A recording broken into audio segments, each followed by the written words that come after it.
ਜਦੋਂ ਉਹਨੇ ਮੈਨੂੰ ਕਿਹਾ sorry you have to try it again, ਉਹ ਮੈਨੂੰ ਪਤਾ ਮੇਰੇ ਦਿਲ ਤੇ ਕੀ ਬੀਤੀ ਉਸ ਟਾਈਮ। ਮੇਰਾ ਕੌਨਫੀਡੈਂਸ ਲੈਵਲ ਬਿਲਕੁਲ ਹੀ ਡਾਊਨ ਹੋ ਗਿਆ। How was my real struggle, ਕਿੰਨੀ ਵਾਰੀ ਮੈਂ ਐਗਜ਼ਾਮ 'ਚ ਫੇਲ ਹੋਇਆ, ਕਿਵੇਂ ਮੈਂ ਕਲੀਅਰ ਕੀਤਾ exam, how to get Canadian driving licence, visitor ਜਾਂ ਟੂਰਿਸਟ ਕਿਸੇ ਵੀ ਕੰਟਰੀ ਦੇ ਇੱਧਰ ਆ ਕੇ ਡਰਾਈਵਿੰਗ ਕਰ ਸਕਦੇ ਨੇ, how to save money and time. ਇਹ ਸਾਰੇ ਕੁਐਸਚਨ ਦੇ ਸਵਾਲ ਮੈਂ ਇਸ ਵਲੌਗ ਦੇ ਥਰੂ ਕਲੀਅਰ ਕਰਾਂਗਾ। ਬਣੇ ਰਹੋ ਮੇਰੇ ਇਸ ਵਲੌਗ ਦੇ ਨਾਲ ਟਿਲ ਦੀ ਐਂਡ। ਸਤਿ ਸ਼੍ਰੀ ਅਕਾਲ ਸਾਰਿਆਂ ਨੂੰ, ਕੀ ਹਾਲ ਚਾਲ, welcome back to my channel ਸਿੰਸਕੂ ਵਲੌਗਸ ਗਾਇਸ। ਜਿਹੜੀ ਵੀ ਕੈਨੇਡਾ ਪਲਾਨ ਕਰ ਰਹੇ ਹਨ ਜਾਂ ਜਿਹੜੇ ਕੈਨੇਡਾ ਵਿੱਚ ਬੈਠੇ ਆ ਇਸ ਟਾਈਮ ਐਜ਼ ਅ ਸਟੂਡੈਂਟ, ਸਾਰਿਆਂ ਦੀ ਡ੍ਰੀਮ ਇਹ ਹੁੰਦੀ ਹੈ ਕਿ ਕਦੋਂ ਉਹ ਦਿਨ ਆਊਗਾ ਜਦੋਂ ਅਸੀਂ ਖੁਦ ਦੀ ਪਰਸਨਲ ਕਾਰ ਬਾਏ ਕਰਾਂਗੇ, ਰਾਈਟ। ਆਪਣੀ ਇੱਕ ਵੱਡੀ ਡ੍ਰੀਮ ਇਹ ਵੀ ਹੁੰਦੀ ਹੈ ਕਿ ਆਪਾਂ ਡਰਾਈਵਿੰਗ ਲਾਇਸੈਂਸ ਕਿੱਦਾਂ ਬਣਾਉਣਾ ਹੈ। ਲੇਕਿਨ ਕਈਆਂ ਲਈ ਕੀ ਹੁੰਦਾ ਕਿ ਲੱਕ ਵਧੀਆ ਹੁੰਦਾ ਤੇ ਉਹਨਾਂ ਦਾ ਫਸਟ ਟਾਈਮ ਐਗਜ਼ਾਮ ਕਲੀਅਰ ਹੋ ਜਾਂਦਾ, ਤੇ ਕਈਆਂ ਦਾ, ਮੇਰੇ ਵਰਗਿਆਂ ਦਾ ਕਈ ਵਾਰੀ ਨਹੀਂ ਕਲੀਅਰ ਹੁੰਦਾ। ਸੋ ਮੈਂ ਐਗਜ਼ਾਮ ਦੇ ਵਿੱਚ 2 ਵਾਰੀ ਫੇਲ ਹੋਇਆ ਰੋਡ ਟੈਸਟ ਦੇ ਐਗਜ਼ਾਮ 'ਚ। ਆਪਣੇ ਨਾਲ ਕਿਸਮਤ ਵੀ ਬਹੁਤ ਮੈਟਰ ਕਰਦੀ ਹੈ ਤੇ ਉਹਦੇ ਨਾਲ ਆਪਣੀ ਟ੍ਰੇਨਿੰਗ ਵੀ ਮੈਟਰ ਕਰਦੀ ਹੈ ਕਿ ਕਿਵੇਂ ਆਪਾਂ ਰੋਡ ਟੈਸਟ ਕਲੀਅਰ ਕਰਨਾ ਹੈ। ਪਹਿਲੀ ਚੀਜ਼ ਮੇਰੇ ਮਾਈਂਡ 'ਚ ਇਹ ਸੀ ਕਿ ਕਿਵੇਂ ਯਾਰ ਬੱਸਾਂ ਤੋਂ ਛੁਟਕਾਰਾ ਮਿਲੇ ਤੇ ਆਪਾਂ ਆਪਣੀ ਕਾਰ ਦੇ ਵਿੱਚ ਜਾਈਏ, ਰਾਈਟ।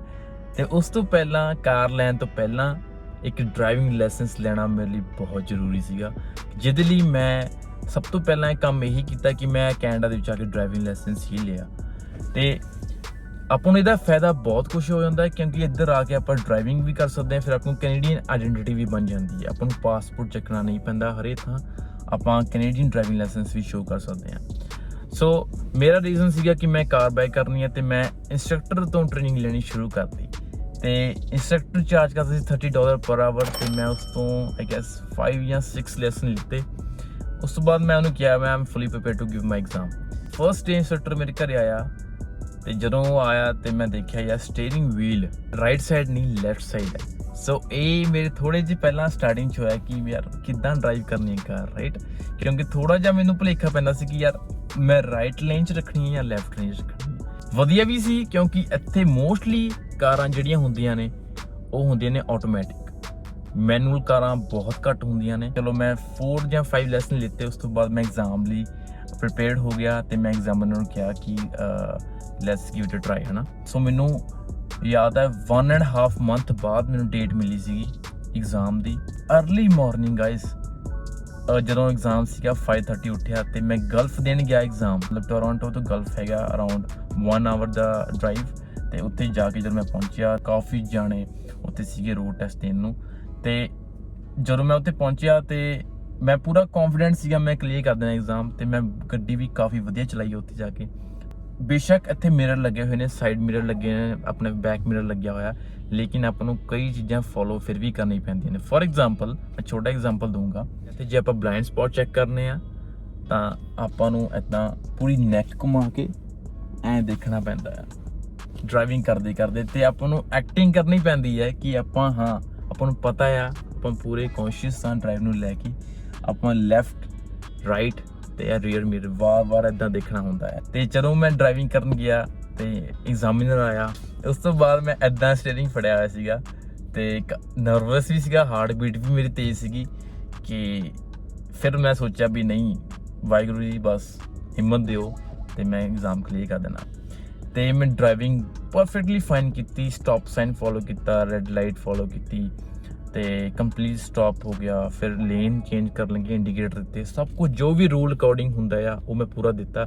ਲੇਕਿਨ ਐਟ ਦੀ ਐਂਡ ਕੀ ਹੋਇਆ ਕਿ ਜਿਵੇਂ ਤੁਹਾਨੂੰ ਦੱਸਿਆ ਮੈਂ ਬਲਾਈਂਡ ਸਪੌਟ ਇੱਦਾਂ ਚੈੱਕ ਕਰਨੇ ਹੁੰਦੇ ਆ, ਪੂਰਾ ਨੈਕ ਘੁਮਾ ਕੇ ਇੱਦਾਂ ਨਾਲ ਡਰਾਈਵਿੰਗ ਕਰਨੀ ਹੁੰਦੀ ਹੈ। ਇਸ ਚੀਜ਼ ਨੇ ਮੈਨੂੰ ਐਗਜ਼ਾਮ 'ਚ ਫੇਲ ਕਰਤਾ। ਬਿਕੋਜ਼ ਜੀ ਲੈਵਲ ਜਿਹੜਾ ਐਗਜ਼ਾਮ ਹੁੰਦਾ ਆ ਉਹਦੇ ਵਿੱਚ ਆਪਾਂ ਮਿਸਟੇਕ ਨਹੀਂ ਕਰ ਸਕਦੇ, ਮੇਜਰ ਮਿਸਟੇਕ। ਸੋ ਜੇ ਆਪਾਂ ਬਲਾਈਂਡ ਸਪੌਟ ਨਹੀਂ ਚੈੱਕ ਕੀਤੇ, this kind of major mistake.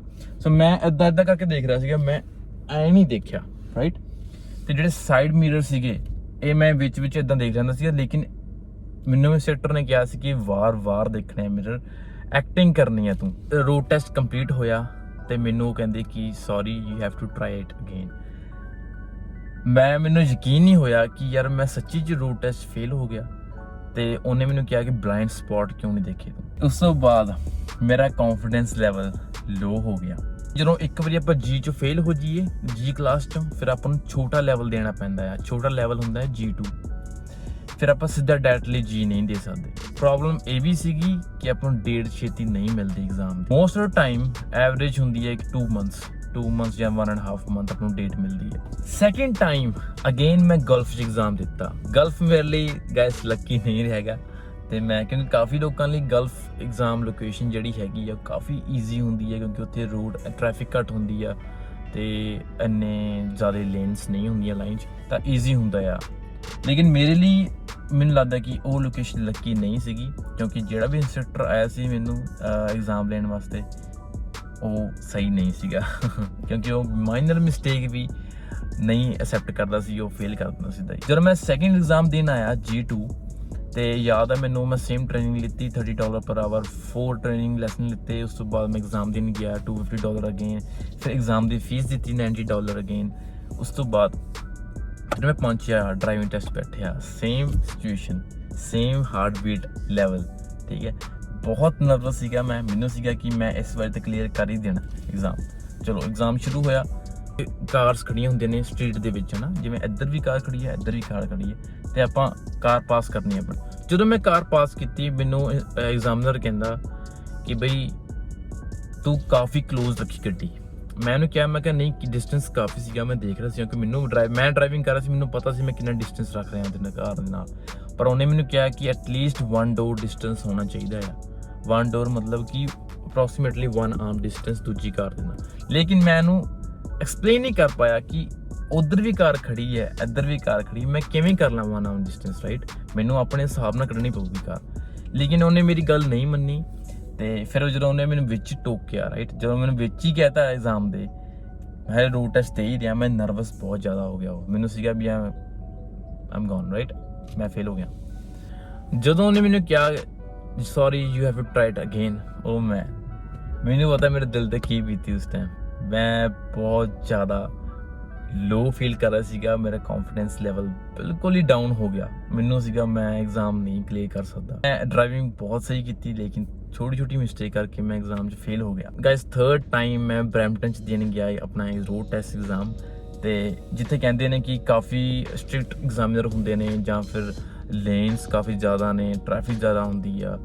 But ਮੇਰੇ ਲਈ ਉਹ ਲੋਕੇਸ਼ਨ ਬਹੁਤ ਸਹੀ ਸੀਗੀ ਤੇ ਕਿ ਮੈਂ ਯੂਜੂਅਲੀ ਡਰਾਈਵ ਕਰਦਾ ਰਹਿੰਦਾ ਟੋਰਾਂਟੋ ਬਰੈਂਪਟਨ, ਤਾਂ ਮੈਨੂੰ ਕਾਫੀ ਈਜ਼ੀ ਲੱਗੀ ਉਹ ਲੋਕੇਸ਼ਨ। ਐਂਡ ਤੇ ਨਾਲੇ ਐਗਜ਼ਾਮਨਰ ਵੀ ਕਾਫੀ ਵਧੀਆ ਸੀਗਾ ਤੇ ਉਸ ਤੋਂ ਬਾਅਦ ਮੈਂ ਮਿਸਟੇਕਸ ਵੀ ਕੋਈ ਨਹੀਂ ਕੀਤੀਆਂ। ਫਿਰ ਮੈਂ ਐਗਜ਼ਾਮ ਕਲੀਅਰ ਹੋ ਗਿਆ ਤੇ ਉਸ ਤੋਂ ਬਾਅਦ ਫਿਰ ਮੈਂ G ਦਿੱਤਾ ਤੇ ਉਹ ਵੀ ਕਲੀਅਰ ਹੋ ਗਿਆ। ਸੋ ਮੇਰੇ ਕੋਲ ਫ੍ਰੀ ਡਰਾਈਵਿੰਗ ਲਾਇਸੈਂਸ ਆ ਗਿਆ।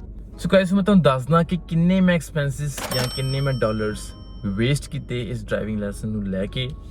ਮੈਂ 4 ਟਾਈਮ ਐਗਜ਼ਾਮ ਦਿੱਤਾ ਆ, 2 ਵਾਰੀ ਫੇਲ ਹੋਇਆ ਤੇ 3rd ਟਾਈਮ ਮੈਂ G2 ਦਿੱਤਾ ਹੈ, 4th ਟਾਈਮ ਮੈਂ G ਦਿੱਤਾ ਆ ਤੇ ਉਸ ਤੋਂ ਬਾਅਦ ਮੇਰੇ ਕੋਲ ਡਰਾਈਵਿੰਗ ਲਾਇਸੈਂਸ ਆ ਗਿਆ। ਪਰ ਐਗਜ਼ਾਮ ਦੀ ਫੀਸ ਹੁੰਦੀ ਹੈ $90 ਤੇ ਮੈਂ ਕੀਤੀ ਹੈ 4 ਟਾਈਮ ਪੇ। ਡਿਸਪਾਈਟ ਦਿਸ ਇੰਸਟ੍ਰਕਟਰ ਦੀ ਕਾਰ ਤੇ ਗਿਆ 3 ਟਾਈਮ। ਇੱਕ ਟਾਈਮ ਜਾਣ ਦੀ ਫੀਸ ਹੈਗੀ $250।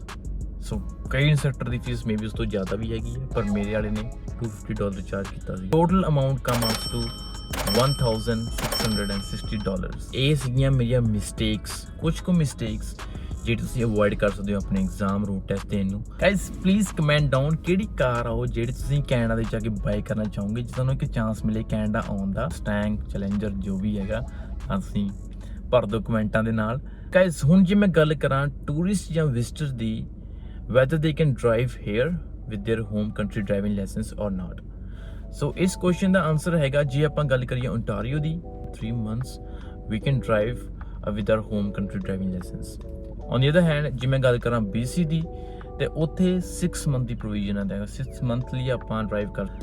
ਉਸ ਤੋਂ ਬਾਅਦ ਜਦੋਂ ਪੀਰੀਅਡ ਖਤਮ ਹੋ ਜਾਂਦਾ ਆਪਾਂ ਨੂੰ ਫਿਰ ਕੈਨੇਡੀਅਨ ਡਰਾਈਵਿੰਗ ਲਾਇਸੈਂਸ ਬਣਾਉਣਾ ਹੀ ਪੈਂਦਾ ਹੈ। ਹੁਣ ਮੈਂ ਗੱਲ ਕਰਾਂ ਕਿ ਕੈਨੇਡੀਅਨ ਡਰਾਈਵਿੰਗ ਲਾਇਸੈਂਸ ਬਣਾਉਣਾ ਆ, ਮੈਂ 2 ਪ੍ਰੋਵਿੰਸਿਸ ਦੀ ਗੱਲ ਕਰਾਂਗਾ, ਓਨਟਾਰੀਓ ਐਂਡ ਬ੍ਰਿਟਿਸ਼ ਕੋਲੰਬੀਆ, ਕਿਉਂਕਿ ਇੱਥੇ ਮੋਸਟ ਆਫ ਦੀ ਪੋਪੂਲੇਸ਼ਨ ਇੱਧਰ ਹੀ ਜਾਂਦੀ ਆ, ਤਾਂ ਮੈਂ ਇਸ ਕਰਕੇ ਪਹਿਲਾਂ ਗੱਲ ਕਰਨੀ ਚਾਹੂੰਗਾ। ਓਨਟਾਰੀਓ ਦੇ ਵਿੱਚ 3 ਤਰ੍ਹਾਂ ਦੇ ਲੈਵਲ ਹੁੰਦੇ ਆ, G1, G2 ਐਂਡ G।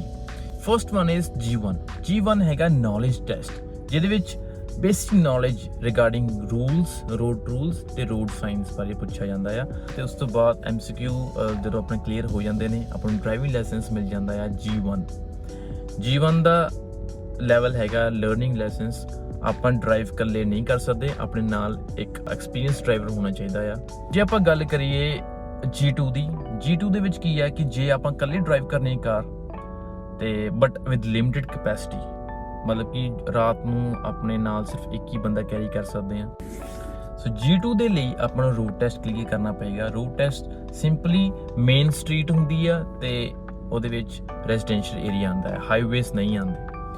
ਫਿਰ ਆਉਂਦਾ finally driving licence level 3 G ਆਉਂਦਾ, G ਲੈਵਲ ਹੁੰਦਾ ਆ, ਮਤਲਬ ਕਿ ਫੁੱਲੀ ਲਾਇਸੈਂਸ ਹੁੰਦਾ ਹੈ, ਫੁੱਲ ਫਰੀडम ਹੁੰਦਾ, ਆਪਾਂ ਨੂੰ ਜਿਵੇਂ ਮਰਜ਼ੀ ਡਰਾਈਵ ਕਰ ਸਕਦੇ ਹਾਂ, ਜਿੰਨੇ ਮਰਜ਼ੀ ਕੈਪੈਸਿਟੀ ਦੇ ਨਾਲ, ਜਿੰਨੀ ਕਿ ਮਤਲਬ ਹੈਗੀ ਕਾਰ ਦੀ ਕੈਪੈਸਿਟੀ, ਰਾਈਟ। ਡਿਟੇਲ 'ਚ ਜਾਣਾ ਚਾਹੋਗੇ ਤੁਹਾਨੂੰ ਸਾਰੀ ਇਨਫੋਰਮੇਸ਼ਨ ਮਿਲ ਜੇਗੀ ਓਨਟਾਰੀਓ ਦੀ ਵੈਬਸਾਈਟ 'ਤੇ। ਜਿਨ੍ਹਾਂ ਕੋਲੇ ਐਕਸਪੀਰੀਅੰਸ ਹੈਗਾ ਆ ਇੰਡੀਆ ਦੇ ਵਿੱਚ ਜਾਂ ਕਿਸੇ ਉਹਨਾਂ ਦੀ ਹੋਮ ਕੰਟਰੀ ਦੇ ਵਿੱਚ more than 2 years driving experience, ਉਹ ਸਿੱਧਾ ਡਾਇਰੈਕਟਲੀ ਆ ਕੇ G1 ਦੇਣ ਤੋਂ ਬਾਅਦ ਸਿੱਧਾ G ਲੈਵਲ ਦੇ ਸਕਦੇ ਨੇ। ਜੇ ਤੁਹਾਡੇ ਕੋਲੇ ਨਹੀਂ ਹੈਗਾ ਐਕਸਪੀਰੀਅੰਸ ਕਿਸੇ ਵੀ ਕੰਟਰੀ ਦਾ, ਤਾਂ ਤੁਹਾਨੂੰ ਬੇਸਿਕ ਸਕ੍ਰੈਚ ਤੋਂ ਸਟਾਰਟ ਕਰਨਾ ਪਏਗਾ। ਪਹਿਲਾਂ G1, ਉਸ ਤੋਂ ਬਾਅਦ 8 ਮੰਥਸ ਦਾ ਗੈਪ ਹੋਣਾ ਚਾਹੀਦਾ ਆ, ਫਿਰ ਤੁਸੀਂ G2 ਲਈ ਐਲੀਜੀਬਲ ਹੋ ਜਾਓਗੇ। ਫਿਰ ਤੁਸੀਂ 12 ਮੰਥ ਤੁਹਾਨੂੰ ਵੇਟ ਕਰਨੀ ਪਏਗੀ, ਉਸ ਤੋਂ ਬਾਅਦ ਤੁਸੀਂ G ਦੇ ਸਕਦੇ ਹੋ। So in order to avoid that, make sure ਤੁਸੀਂ ਆਪਣਾ ਐਕਸਪੀਰੀਅੰਸ ਲੈਟਰ ਲੈ ਕੇ ਆਓ, ਜਿਹਦੇ ਵਿੱਚ ਮੈਂਸ਼ਨ ਹੋਏ ਕਿ ਵੀ ਹਾਂ ਅਸੀਂ ਡਰਾਈਵਿੰਗ ਕਰਦੇ ਆ ਰਹੇ ਹਾਂ for more than 2 years. Guys ਹੁਣ ਮੈਂ ਜੀ ਗੱਲ ਕਰਾਂ ਬ੍ਰਿਟਿਸ਼ ਕੋਲੰਬੀਆ ਦੀ। ਬ੍ਰਿਟਿਸ਼ ਕੋਲੰਬੀਆ ਦੇ ਵਿੱਚ ਹੁੰਦੇ ਆ L ਲੈਵਲ, N ਲੈਵਲ, ਫਿਰ ਕਲਾਸ 5। L ਲੈਵਲ ਕੀ ਹੁੰਦਾ ਹੈ ਕਿ ਨੌਲੇਜ ਟੈਸਟ, ਰੋਡ ਰੂਲਸ ਕੀ ਨੇ, ਰੋਡ ਸਾਇੰਸ ਕੀ ਨੇ। ਉਸ ਤੋਂ ਬਾਅਦ ਆਪਾਂ ਨੂੰ ਮਿਲ ਜਾਂਦਾ ਹੈ L ਲੈਵਲ। ਫਿਰ ਆਪਾਂ ਨੂੰ ਐਕਸਪੀਰੀਅੰਸ ਹੋਣਾ ਚਾਹੀਦਾ ਹੈ 1 ਈਅਰ ਦਾ। 1 ਈਅਰ ਵੇਟ ਕਰਨ ਤੋਂ ਬਾਅਦ ਆਪਾਂ ਕਲਾਸ N ਦੇ ਸਕਦੇ ਹਾਂ। ਫਿਰ ਉਸ ਤੋਂ ਬਾਅਦ 1 ਈਅਰ ਵੇਟ ਕਰਨ ਤੋਂ ਬਾਅਦ ਆਪਾਂ ਕਲਾਸ ਜਿਹੜੀ 5 ਹੈ ਉਹ ਦੇ ਸਕਦੇ ਹਾਂ। ਕੁਝ ਟਾਈਮ ਪੀਰੀਅਡ ਆਪਣਾ ਸੇਵ ਹੋ ਜਾਂਦਾ ਹੈ ਜੇ ਆਪਾਂ ਲੈਟਰ ਲਾ ਦਈਏ ਨਾਲ, ਤਾਂ ਜਿਨ੍ਹਾਂ ਕੋਲ ਹੈਗਾ ਤਾਂ ਉਹ ਬਹੁਤ ਵਧੀਆ। ਜਿਨ੍ਹਾਂ ਕੋਲ ਨਹੀਂ ਹੈਗਾ ਉਹ ਆ ਕੇ ਸਭ ਤੋਂ ਪਹਿਲਾਂ ਡਰਾਈਵਿੰਗ ਲਾਇਸੈਂਸ ਹੀ ਬਣਾਉਣ, ਤਾਂ ਕਿ ਉਹਨਾਂ ਦਾ ਜਲਦੀ ਤੋਂ ਜਲਦੀ ਟਾਈਮ ਪੀਰੀਅਡ ਉਹ ਕੰਪਲੀਟ ਹੋ ਜਾਏ ਤੇ ਐਗਜ਼ਾਮ ਦੇਣ ਨੂੰ ਰੈਡੀ ਹੋ ਜਾਏ। ਗਾਇਸ ਇੱਕ ਟਿਪ ਹੋਰ ਹੈ, ਜੇ ਤੁਸੀਂ ਮਨੀ ਸੇਵ ਕਰਨਾ ਚਾਹੁੰਦੇ ਹੋ ਡਰਾਈਵਿੰਗ ਟੈਸਟ ਵੇਲੇ, ਉਹ ਇਹ ਹੈ ਕਿ ਇੰਸਟ੍ਰਕਟਰ ਦੀ ਕਾਰ ਨਾ ਲੈ ਕੇ ਜਾਓ, ਕਿਉਂਕਿ ਉਹ $250 ਚਾਰਜ ਕਰੇਗਾ ਤੁਹਾਨੂੰ ਹਰ ਟਾਈਮ, ਨੋ ਮੈਟਰ ਕਿ ਕਿੰਨੀ ਦੂਰ ਹੈ। ਤਾਂ ਆਪਣੇ ਕਿਸੇ ਫਰੈਂਡ ਨੂੰ ਜਿਹਦੇ ਕੋਲ ਕਾਰ ਹੈਗੀ ਆ, ਆਪਾਂ ਉਹਦੀ ਕਾਰ ਵੀ ਲੈ ਕੇ ਜਾ ਸਕਦੇ ਹਾਂ ਰੂਟ ਟੈਸਟ ਵਿੱਚ, ਤੇ ਉਹਦੇ ਨਾਲ ਕੀ ਆਪਣੇ $250 ਸੇਵ ਹੋ ਜਾਣਗੇ।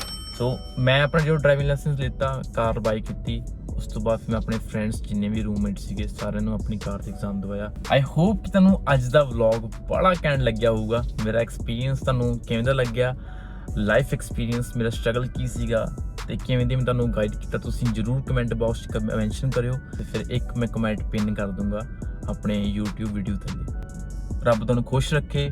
ਟੇਕ care, till then, good bye.